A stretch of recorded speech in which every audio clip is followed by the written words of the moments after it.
Okay, once again, good morning, students.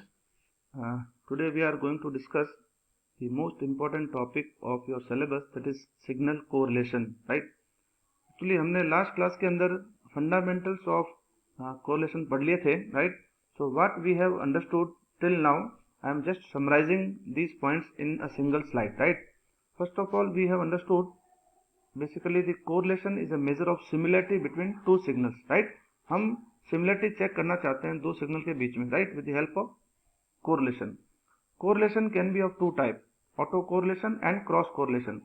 Auto correlation का मतलब होता है कि हम सिग्नल और उसी का ही टाइम शिफ्टेड वर्जन को हम कंपेयर करते हैं, ठीक है ना.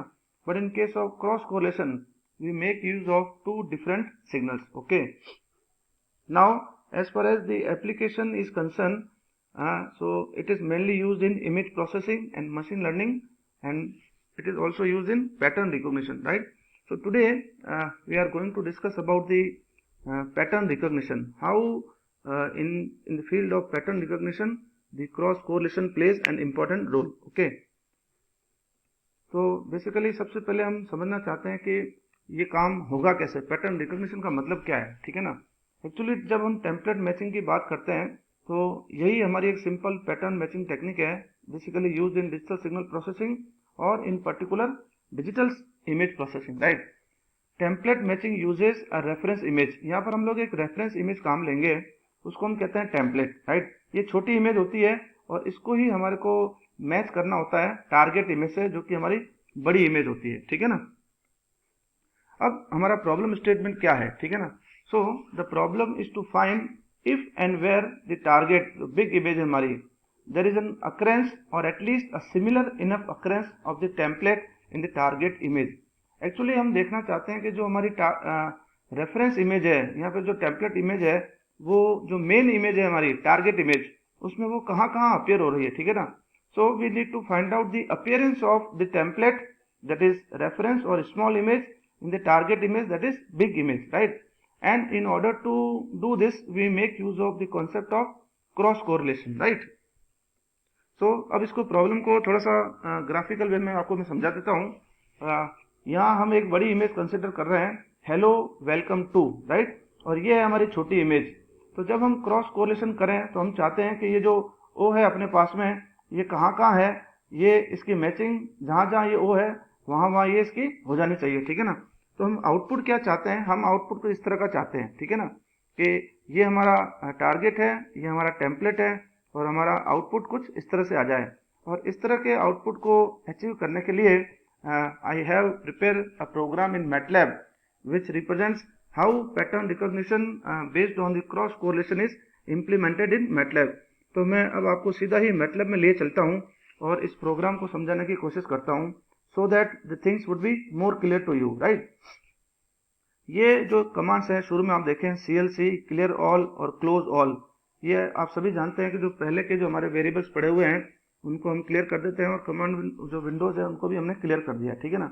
अब आप देखें कि यहाँ पर मैंने कमांड यूज करी है A = RGB to ग्रे, ठीक है ना, आई एम रीड, और यहाँ पर एक एड्रेस दे रखा है एक इमेज का, ठीक है ना. ये इमेज है हेलो नाम की JPG इमेज है, जो मैंने अभी आपको दिखाई थी, वो इस लोकेशन के ऊपर रखी हुई है, ठीक है ना. मैं इस इमेज को रीड करना चाहता हूं, तो मैटलैब के अंदर मेरे पास एक कमांड है I M read, right. This command is used to read the image, right. And in this case we are converting this image, that is जो हमारी नॉर्मल इमेज होती है वो 3 कलर की बनी होती है, ठीक है ना, RGB, that is red, green and blue. Okay, so here because we are dealing with the characters, so हम इसको एक सिंगल मैट्रिक्स में कन्वर्ट करना चाहते हैं, that's why we have used this command RGB to gray. So this command will convert the RGB 3-dimensional matrix into the grayscale और single matrix. Okay, और इस इमेज को फिर मैंने फिगर 1 नाम दे दिया है, और ये अगेन मैं कमांड काम ले रहा हूँ आई एम शो. तो ये जो A है उसको मैं शो कराना चाहता हूँ इस इमेज को, ठीक है ना. और इस इमेज को मैंने टाइटल दे दिया है इमेज 1, या फिर आप इसको कह सकते हैं टारगेट इमेज A. तो सबसे पहले मैं इस पोर्शन को आपको इवेल्यूएट करके बता देता हूँ कि इसका आउटपुट क्या आ रहा है.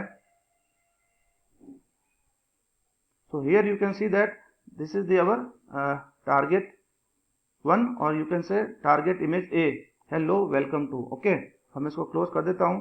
अब हम बात करते हैं हमारी दूसरी इमेज की.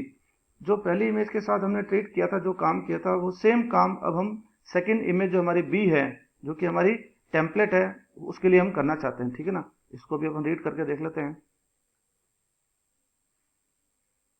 तो ये देखिए आप, ये इमेज में थोड़ा सा को बड़ा कर देता हूँ। Here you can see this is image 2 template, only O is there. Okay, अब हम आगे बढ़ते हैं यहाँ से। अब हमने क्या किया कि हमने कमांड काम लिए norm cross core two b comma ए।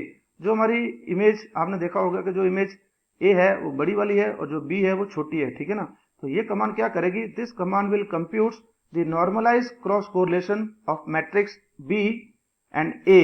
ठीक है ना, और ये जो क्रॉस कोरिलेशन होता है वो in terms of correlation coefficient होता है, जिसकी वैल्यू -1 से लेकर के 1 होती है। ठीक है ना, अगर दोनों इमेज की एग्जैक्ट मैचिंग होती है तो उस केस में आपका जो कोफिशिएंट है वो 1 आएगा। अगर उल्टी मैचिंग हो रही है कहीं भी तो -1 आएगा। और इन इसके बीच की जो वैल्यू है वो डिपेंड करती है कि आपकी मैचिंग किस प्रकार से हो रही है। ठीक है ना, अब यहाँ पर एक चीज ध्यान देने की बात है कि जो ऊपर की जो इमेज है उनके अंदर किसी प्रकार का, अभी जो हमने इनको देखा तो ये किसी प्रकार का कन्वर्जन नहीं है यहाँ पर, बट ये जो सी मैट्रिक्स हमारे पास आएगा वो नॉर्मलाइजेशन होकर आएगा, जिसकी वैल्यू -1 से 1 तक होती है। ठीक है ना, बट इन जनरल जो मैंने आपको बताया कि जो इमेज होती है, नॉर्मल इमेज, RGB इमेज होती है, चाहे उसको आपने ग्रे में कन्वर्ट कर दिया है, बट यहाँ पर जो कोडिंग की वैल्यू होती है वो 0 से लेकर के 255 तक होती है। ठीक है ना, बट यहाँ पर जब आप क्रॉस कोरिलेशन करते हैं तो ये वैल्यू काफी कम हो रही है। ठीक है ना, तो मैं कहना ये चाहता हूँ कि अगर आप इस इमेज को देखना चाहते हैं सी को, तो ये काफी इमेज ब्लर आएगी, क्योंकि इसमें काफी सारे वेरिएशन है। इमेज जो है ना वो -1 से 1 तक ये वेरी कर सकती है। फिर भी मैं आपको दिखा देता हूँ so that we can see the output. Okay, तो ये देखिए मैंने इसी कोड को एवेल्यूएट किया है, केवल सी वाले कोड को। तो आप देखें ये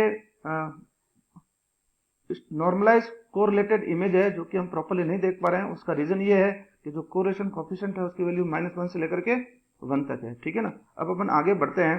अब जो क्रॉस कोरिलेशन होता है हम पहले ही पढ़ चुके हैं कि उसमें जो पीक्स आते हैं वो कब आते हैं, जब एग्जैक्ट मैचिंग होती है। ठीक है ना, तो अगर हम उसको फिगर की फॉर्म में देखना चाहें तो एक कमांड हमारे पास अवेलेबल है, सर्व सी शेडिंग फ्लैट।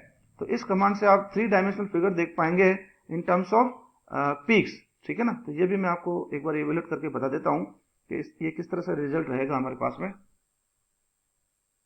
Just wait. सो ये आपके सामने इमेज आ गई है, आप देख सकते हैं कि इसके अंदर जो है जो पीक्स दिख रहे हैं वहां पर आपकी एग्जैक्ट मैचिंग होती है। ठीक है ना, अब जो फाइनल हमारा काम है, जो छोटा सा काम लास्ट में बच गया है, वो है कि हम एक्चुअली एक थ्रेशोल्ड डिफाइन करते हैं। ठीक है ना, उस थ्रेशोल्ड को डिफाइन करने से क्या होगा कि अगर हम इसको 0.9 कह रहे हैं, जो कोरिलेशन कोफिशिएंट है, हम ये मान के चलते हैं कि जब 0.9 हो जाए तो हम उसको एक्सेप्ट कर लेंगे, ये हमारी थ्रेशोल्ड वैल्यू है। ठीक है ना, और जहां तक बात आती है कि उसके रेक्टेंगुलर बॉक्स को जनरेट करने के लिए, तो हमने एक्स और वाई कोऑर्डिनेट को डिफाइन किया है यहाँ पर थ्रेशोल्ड के फॉर्म में, और एक रेक्टेंगुलर बॉक्स हमने जनरेट कर दिया है, और लास्ट में वापस हम आई एम शो ए कर रहे हैं, तो ये एक रेक्टेंगुलर आपका जनरेट होगा और वो उसकी वहां पर वो मैचिंग हो जाएगी। ठीक है ना, तो ये लास्ट का जो आपका कोडिंग है वो सिर्फ और सिर्फ रेक्टेंगुलर बॉक्स और थ्रेशोल्डिंग के लिए है। ठीक है ना, ये बहुत नॉर्मल चीज है। आई थिंक ये इसको देखने से आपको पता चल रहा होगा कि वाई न्यू और एक्स न्यू हमने 2 कोऑर्डिनेट डिफाइन किए हैं। ये आपका मैट्रिक्स बी है, वो बेसिकली टेम्पलेट है, उसका हमने फर्स्ट कॉलम और second column in terms of matrix लिया है ताकि वो हमारा रेक्टेंगुलर उसी साइज का बने। ठीक है ना, उसको फिर फिगर 5 जो है ना फाइनल उसके ऊपर वो इम्प्लीमेंट हो जाएगा। तो अब मैं आपको इसका फाइनल आउटपुट एक बार चला के दिखा देता हूं। तो यहाँ पर एक चीज आप ध्यान रखें, एक आपके पास टोटल फिगर मिलेंगे कितने। ठीक है ना, फिगर 1 है आपका टारगेट इमेज का। ठीक है ना, फिगर 2 जो है वो आपका है टेम्पलेट इमेज का। फिगर 3 जो मैंने आपको बताई थी ब्लर इमेज है, जो आपकी नॉर्मलाइज क्रॉस कोरिलेशन से आ रही है। ठीक है ना, फिगर 4 जो है आपका वो है आपका 3 डायमेंशनल इमेज विद पीक्स, जो हमने अभी आपको बताया। इंडिविजुअली हम चारों को देख चुके हैं। ठीक है ना, और जो हमारा फाइनल फिगर ये जो 5 है, ये हमारी फाइनल इमेज है जिसके अंदर जो एग्जैक्ट जो हम आउटपुट चाहते हैं वो आपको नजर आ जाएगा। ठीक है ना, अब मैं इस कंप्लीट प्रोग्राम को आपके सामने रन करके बताता हूं कि ये किस तरह से रन हो रहा है। ठीक है ना, अभी देखिए कुछ ही क्षणों में आपके पास रिजल्ट्स आ जाएंगे। ये आप देखिए काफी सारे फिगर हमारे पास आ गए हैं। तो मैं एक बार ये सारे फिगर्स को आपको दिखा देता हूँ। ठीक है ना, ये देखिए आप ये फिगर, ये जो आपका 4 है, ये आपका 3 है, ये 1 है। काफी सारी दिक्कत आ जाएगी, मैं 1 1 करके आपको दिखा देता हूँ। ये देखिए आप, दिस इज अवर फिगर 1। इसको मैं एक एक को बंद करके दिखाता जा रहा हूँ। ये हमारा फिगर 2 ओ वाला था, है ना। ये हमारी जो ब्लर इमेज थी फिगर 3 नॉर्मलाइज क्रॉस कोरिलेशन, ये दिखा देते हैं। फिगर 4 जो है इन टर्म्स ऑफ पीक्स आप देखें, जो क्रॉस कोरिलेशन से पीक अचीव हुआ है हमारे को, एक 3 डायमेंशनल व्यू आप बहुत बढ़िया तरीके से देख सकते हैं कि किस तरह से ये क्रॉस कोरिलेशन इंप्लीमेंट हो रहा है मैटलैब के अंदर, ठीक है ना। और जो लास्ट फिगर है हमारा, वो बहुत ही बढ़िया फिगर, जो हम चाहते थे कि हमारा जो जो ओ है वो एग्जैक्टली हमने मैच करके और हमारा टारगेट अचीव हुआ है। अब लास्ट पॉइंट एक बहुत इंपॉर्टेंट पॉइंट है, वो ये है कि अभी हमने इस प्रोग्राम के अंदर जो थ्रेशोल्ड है वो 0.9 फिक्स कर रखा है, ठीक है ना। अब अगर हम इसको वेरी करते हैं तो आपको आउटपुट में थोड़ा चेंज आएगा, ठीक है ना। अब अगर इस थ्रेशोल्ड को मैं कम करता हूं का मतलब है इसकी वैल्यू को मैं छोटा कर देता हूं। मान लीजिए मैं इसको 0.9 से 0.7 कर दिया, मैंने रिड्यूस कर दिया। तो अब क्या होगा कि ये ओ के अलावा और भी जो कैरेक्टर्स हैं, जहां कहीं भी इसको ओ थोड़ा बहुत नजर आता है तो वो उसको भी मैच करने की कोशिश करेगा। Let us try to evaluate और run this program, what changes are there. तो फिर मैं अपन उसको डिस्कस करेंगे। मैंने एक बार इसको वापस रन किया है थ्रेशोल्ड वैल्यू चेंज कर करके, ठीक है ना। अब जो नॉर्मल फिगर है उनको अपन नहीं देखेंगे, बाकी सब अपन देख चुके हैं। हम केवल फाइनल आउटपुट जो हमारा फिगर है उसी को देखना चाहते हैं। तो ये हमारा फाइनल आउटपुट आ चुका है। अब आप देखें, ये जो चेंजेस आए हैं वो अपन डिस्कस कर लेते हैं। ये तो हमारे पहले ही आ रहे थे, वो जो मेन आ रहे थे। अब क्या है कि इस प्रोग्राम के अंदर हमने थ्रेशोल्ड वैल्यू को रिड्यूस किया, 0.9 से 0.7 कर दिया। तो अब जो ई के अंदर भी एक छोटा सा ओ बन रहा है, तो ये उसको भी मैच कर ले रहा है, ठीक है ना। ये देखिए आप, तो ई भी हमारे पास इसमें 3 बार ई है और ओ भी है। ओ तो खैर होना ही चाहिए, लेकिन ओ के साथ अब ई भी अपेयर हो रहा है, ठीक है ना। सो आई थिंक स्टूडेंट्स, आप लोगों को ये क्रॉस कोरिलेशन जो है ना, वो कैसे हम पैटर्न रिकॉग्निशन में काम लेते हैं और हम इसको मैटलैब में कैसे इंप्लीमेंट करते हैं, आप लोगों को समझ में आया होगा। और अगर आप लोगों को ये वीडियो अच्छा लगा है तो इसको लाइक और सब्सक्राइब जरूर करिए। ऐसे ही वीडियोस लेकर के मैं आपके सामने फिर से उपस्थित होऊंगा। तो इसी के साथ धन्यवाद।